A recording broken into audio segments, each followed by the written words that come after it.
Saudi আরবে আরিফ আহমেদ রনি নামে এক বাংলাদেশি যুবকের মৃত্যু। ২ মাস ধরে হাসপাতালে মৃত্যুর সাথে লড়াই করে অবশেষে না ফেরার দেশে চলে গেলেন তিনি। রনি ছিলেন লক্ষ্মীপুরের কমলনগর উপজেলার তোরাবগঞ্জ ইউনিয়নের সন্তান। তিনি ছিলেন এলাকার পরিচিত রাজনৈতিক পরিবারের সদস্য, মৃত আওয়ামী লীগ নেতা মহিউদ্দিন আহমেদ সেলিমের ছোট ছেলে। ২০২৩ সালের ৮ অগাস্ট জীবিকার তাগিদে পাড়ি জমান সৌদি আরবে। প্রায় ২ বছর রিয়াদে একটি কোম্পানিতে চাকরি করছিলেন তিনি, কিন্তু হঠাৎ করেই বদলে যায় তার জীবনের গল্প। ২ মাস আগে হঠাৎ ব্রেন স্ট্রোক করে কিং ফাহাদ হাসপাতালে ভর্তি হন রনি। আইসিইউতে দীর্ঘ ২ মাস চিকিৎসাধীন থাকার পর বুধবার সন্ধ্যায় আবারও স্ট্রোক হলে শেষ পর্যন্ত চিকিৎসকরা তাকে মৃত ঘোষণা করেন। প্রিয়জন হারিয়ে ভেঙে পড়েছে পরিবার।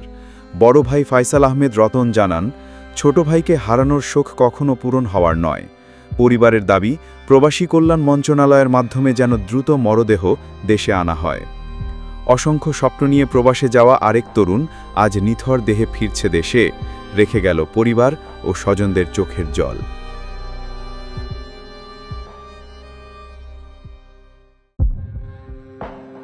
সৌদি আরবে আরিফ আহমেদ রনি নামে এক বাংলাদেশি যুবকের মৃত্যু। ২ মাস ধরে হাসপাতালে মৃত্যুর সাথে লড়াই করে অবশেষে না ফেরার দেশে চলে গেলেন তিনি। রনি ছিলেন লক্ষ্মীপুরের কমলনগর উপজেলার তোরাবগঞ্জ ইউনিয়নের সন্তান। তিনি ছিলেন এলাকার পরিচিত রাজনৈতিক পরিবারের সদস্য, মৃত আওয়ামী লীগ নেতা মহিউদ্দিন আহমেদ সেলিমের ছোট ছেলে। ২০২৩ সালের ৮ অগাস্ট জীবিকার তাগিদে পাড়ি জমান সৌদি আরবে। প্রায় ২ বছর রিয়াদে একটি কোম্পানিতে চাকরি করছিলেন তিনি, কিন্তু হঠাৎ করেই বদলে যায় তার জীবনের গল্প। ২ মাস আগে হঠাৎ ব্রেন স্ট্রোক করে কিং ফাহাদ হাসপাতালে ভর্তি হন রনি। আইসিইউতে দীর্ঘ ২ মাস চিকিৎসাধীন থাকার পর বুধবার সন্ধ্যায় আবারও স্ট্রোক হলে শেষ পর্যন্ত চিকিৎসকরা তাকে মৃত ঘোষণা করেন। প্রিয়জন হারিয়ে ভেঙে পড়েছে পরিবার। বড় ভাই ফয়সাল আহমেদ রতন জানান, ছোট ভাইকে হারানোর শোক কখনো পূরণ হওয়ার নয়।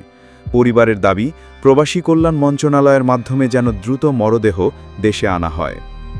অসংখ্য স্বপ্ন নিয়ে প্রবাসে যাওয়া আরেক তরুণ আজ নিথর দেহে ফিরছে দেশে, রেখে গেল পরিবার ও স্বজনদের চোখের জল।